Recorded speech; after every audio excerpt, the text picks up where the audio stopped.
Welcome back. Make sure you're subscribed. Greetings. It's Melon and Mogul, and I am back. And I'm back with an explanation. So, I am here hiking on Indian trails, and I decided to opt out of Vlogtober. First and foremost, I wasn't prepared. And when I say I wasn't prepared, I mean I literally I have pre-recorded videos, but everything wasn't edited. Everything wasn't ready to just go out day by day. Number two, that is not my style of content creating.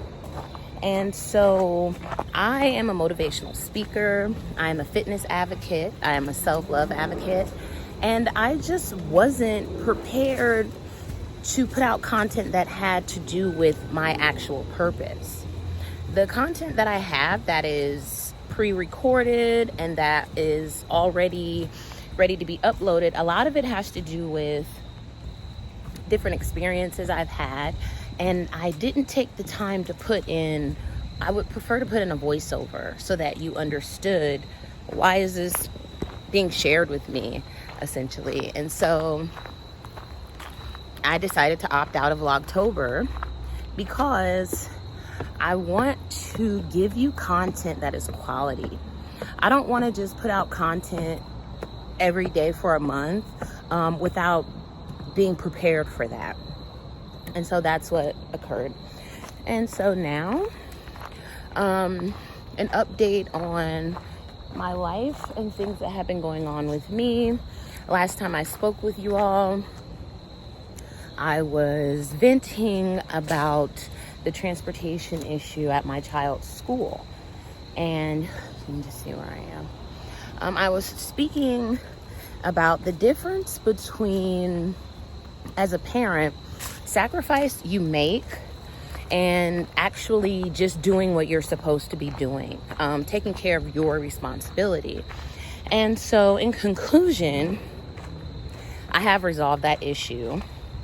My child is now receiving transportation back and forth to school. I was able to work that out. I was actually able, to go back to a work environment that fits with this schedule and with with what's going on in my life right now. And so I'm 100% grateful. And I'm able to actually work while she's at school, be with her after school, and have the availability to still run my business and have the time. So this past week, I actually worked at a company, and the hours were so interesting. But it did not really, I'll show you where I am. So you can see that down there. Yeah, so I was able to get back into the workforce, and I'm able to, my goal is to relocate. And so I am able to go back to saving money while still running my businesses, and that was the objective. And so I'm grateful for that. I'm grateful for the transportation situation. I'm grateful that I have a vehicle that I could take her back and forth, even when, now this is something that I wouldn't recommend, like, don't travel down this, obviously, but look how beautiful it is. So yeah, I just wanted to give you guys that update. I will continue to upload, but I just don't think Vlogtober is for me. I will vlog, but the purpose of my channel is to uplift and encourage others. And so I'll still show you who I am as a person, and I will still vlog parts of my life and experience so that I can uplift and encourage you. But a day to day, I'm going to the gym today. I had 3 or 4 clients, and my clients that I deal with for motivational speaking, even for fitness. A lot of them opted out. I'd like to not be filmed. I don't want to be a part of your social media, etc. And I respect that. And so what I can show you is, this is what I do regularly. I hike. I walk trails. I spend time with myself, and it helps me stay grounded. It helps me get back to me. I love to spend time alone. And the reason why is I am a person who was in serial relationships for many years. I'm a person who had, throughout my lifetime, best friends, like 3 close best friends that we were together all the time.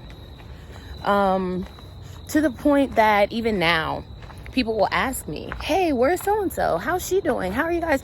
And I understand that it's like Thelma and Louise, Laverne and Cheryl, you see these people together all the time, they're friends, and you just always inquire. And I'm not offended by that. But I also knew my identity was so-and-so's girlfriend. Then it was so-and-so's ex-girlfriend. Then it was so-and-so's best friend. And I personally, I don't want to be known as someone's best friend or someone's girlfriend or someone's, partner, as opposed to as myself. And so for the past few years, I have been just focusing on building a better relationship with myself. I have experienced a lot in my life. I've been exposed to a lot, and I've been educated in mental health and therapy and recovery and things of that nature. And so conflict resolution. And so when I think about myself, my growth, my attachment style to other people, and the interactions that I've had with other people over the years, I knew that it was time for me to take a break. Look at this. Beautiful place. I knew that it was time to take a break, and I knew that it was time to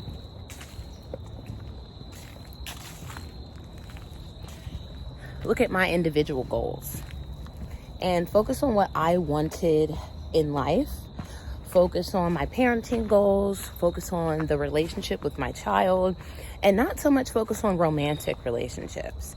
And I say that because my focus was marriage. My focus was building a family. And as a single parent, when I became a parent, I was, in a serious relationship and things of that nature. But when you decide to focus on building yourself, because being a mother is you change as a person, but you're also a person separate from being a mother. And so when you learn yourself as a mother, when you look at your parenting style, figure out, well, where does that come from? When you become a parent, so much changes. And your primary function is to provide for someone, educate someone, uplift someone, and really develop them as a person. Everything you do, you're teaching your child by your action. You're showing your child how you handle conflict resolution with your siblings, with your relatives, with people in your life, how you speak about situations. All of that affects your child. All of that teaches your child how to handle things. And so as a person who wanted a family and wanted to be in serious relationships so that I could become married, and thinking, oh, well, this is a solution to life. You get a partner and you raise your child together. This is a nice sitting area here. And for me, that was ideal. That was the goal. And then somewhere along the lines that changed, because I realized as a woman, although I've always been a great parent, although I've always focused on my child, my focus a lot of time was being in that relationship, completing my family, and wanting to have the ideal family, thinking that I definitely needed a in-house partner. My child does have another parent. My child has an active co-parent, and that co-parent is outside of the home. My child does have aunts, uncles, grandparents, things of that nature, and they're not in the home. and they don't see each other as often as someone would, in my opinion, if I was actually married to that co-parent, and that's not my desire at all, but in that specific, my specific situation, but my desire would be to have a full-on family where I had in-laws and things of that nature. And I felt like if I was married, that would be the resolution. I've never really struggled with parenting. I've never really struggled with parenting by myself. And so when I started to become overwhelmed or become stressed about things, I often wondered, well, if I was married, would it be different? If I had a life partner, would it alleviate the stress? And so sometimes I felt like I wanted more help than romance. And I felt like if I was dating a person and they weren't able to be a co-parent, or they weren't talking about marriage, I didn't want to enjoy dating. I didn't want to get to know these people. I just was focused on that one goal. And if you're unable to fulfill that one goal, there's no purpose for interaction. And I feel like at times that limited me from growing in different ways, because I didn't meet people and date. I only dated for marriage. I only was focused on that one goal. And although that was a responsible way of going about things, initially I thought, as time, goes on, you have to consider you need a collective of experiences. If you don't have a collective of experiences, you don't understand how things work, or you don't really know so much even what you like. And so I think it's really important when setting goals, you want to set smaller goals and have things that allow you to try new things along your path of achieving these things, whatever it may be. You can even think of it as an internship, or going to a job and taking time to get to know how the company is before you go up for a promotion. Dating, getting to know people, finding out what you like, finding out what your style is, things of that nature are very important. And so, marriage is something that is important, but every person I dated wasn't supposed to be my forever person. Every person I dated wasn't supposed to be that, but that's always what I looked at them as and always what I thought about. I've never really casually dated because I never wanted to date casual. And that's a separate conversation, but at the same time, when I became a mother, that really became the goal.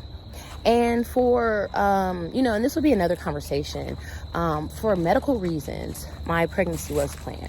And so there won't be another opportunity to expand my family as an individual.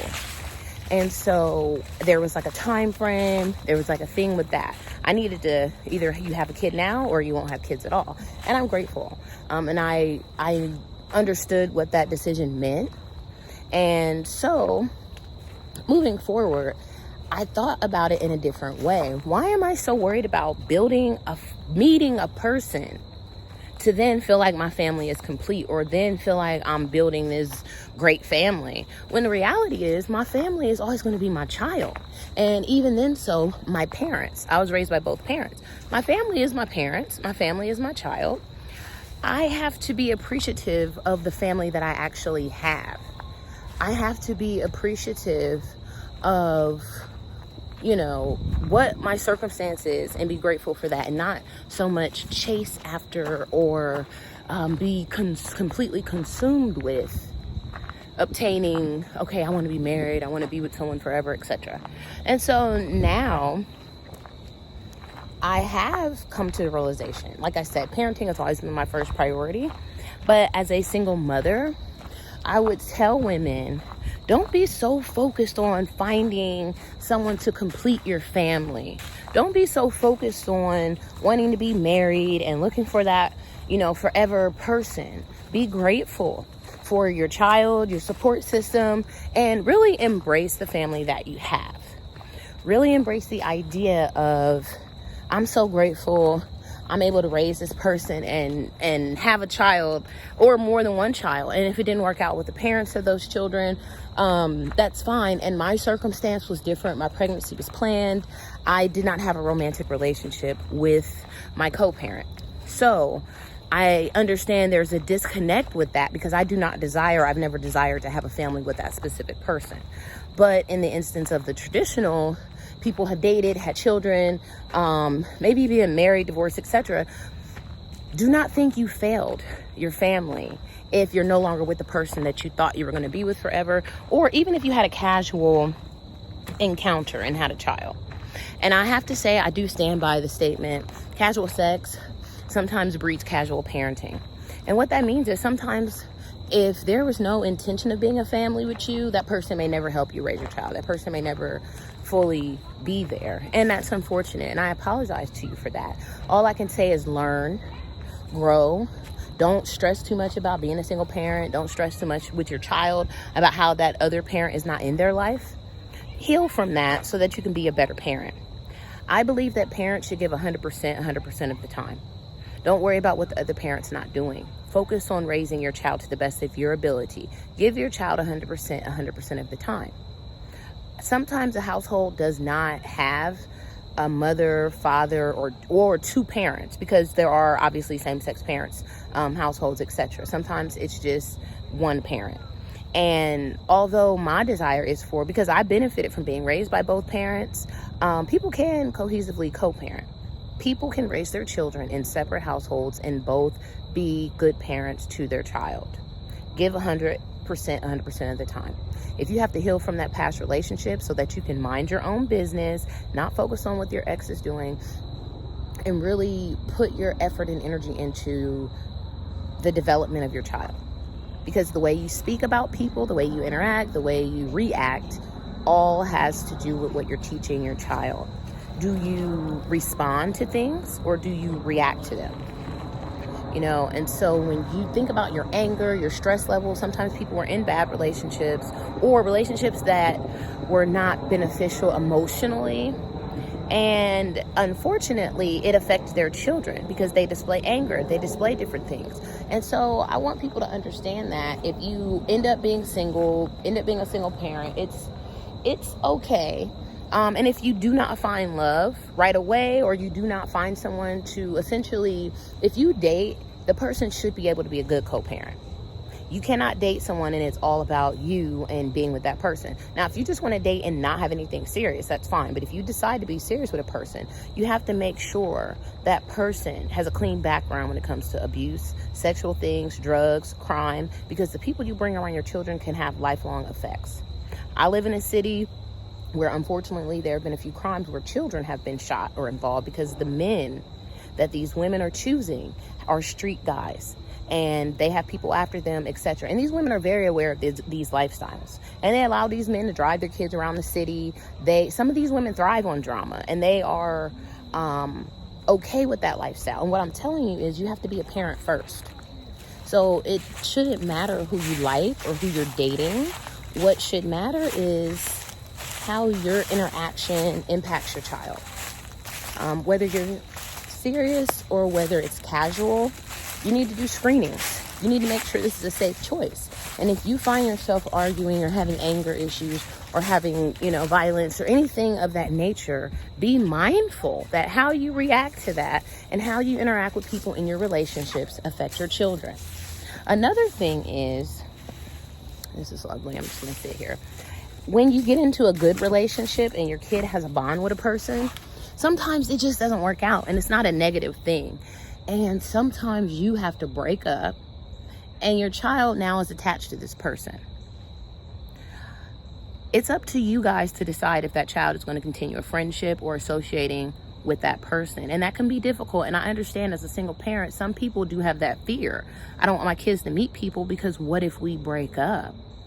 But I want you to understand that if you are in a good situation and you're happy and you trust this person and you have defined your future, meaning you have talked about something serious enough for them to be around your child, to play a role in your child's life, then you need to talk about what happens. What if we stop dating or talking? You might want to discuss that up front. It's almost like a prenup. If we break up, would you still interact with my child? If we were to break up, would you move out? Do you need 30 days to leave? Sometimes you want to discuss this stuff up front because it saves you a lot of headache and time, especially when you're a single parent dating. I think it's important to prioritize your children, their education, your lifestyle, your family lifestyle, and then date. So if your child is misbehaving in school and you're having an ongoing problem with that, you shouldn't be out dating. You should be getting assistance with, okay, I need to work on what's going on with my child. I need to build a solid relationship and have something going on with them. Then I can go out and meet people. It's very, if you're struggling, if you're going through financial crisis, if you have things going on, if you're not healed from your last situation, don't bring people into your life. And when I say your kids' behavior, I mean that. If your kids have behavior problems, if your kids, anything of that nature, you don't really want to introduce that to someone. Resolve that, bond with your child, spend time with your child, and then you can go out and date, you know? I think that sometimes we do sacrifice for our children, you know, but it's important to be around the right people. It's important to have the right influence. And like I said, there's a difference between sacrificing and doing what you're supposed to do. So as a parent, your kid is the priority, and you should put your child first when it comes to not dating street people, not dating people who could put your life in danger. And that's just an example because unfortunately, that's what I've been exposed to in my city. That's what I see on the news often, you know, not dating people or getting involved with people who show you anger, who show you disrespectful things. Be mindful that you're setting an example for your child. I think it is wise at times to protect your child from, okay, let's get to know this person very well before I introduce them into my household or bring them around. But I also think that those conversations need to be had because if you're not serious with this person, if they're not serious and looking toward building with you, there's no reason to bring your child into meeting that person. You can very well date and low-key hide a person or keep that person away from interacting. But yeah, I think primarily as parents, even if you're not dating, you should take time to yourself. Date yourself. Go on walks. Go spend time with yourself. Meditate, pray, go to restaurants. Be yourself outside of being a parent is very important. I ended the message there. I decided to take some time and enjoy nature. I hope you enjoyed the message today. Please like, share, and subscribe. And remember, I am teaching you things that I have learned and healed. Some of it is education, some of it is life experience. Like, share, and subscribe.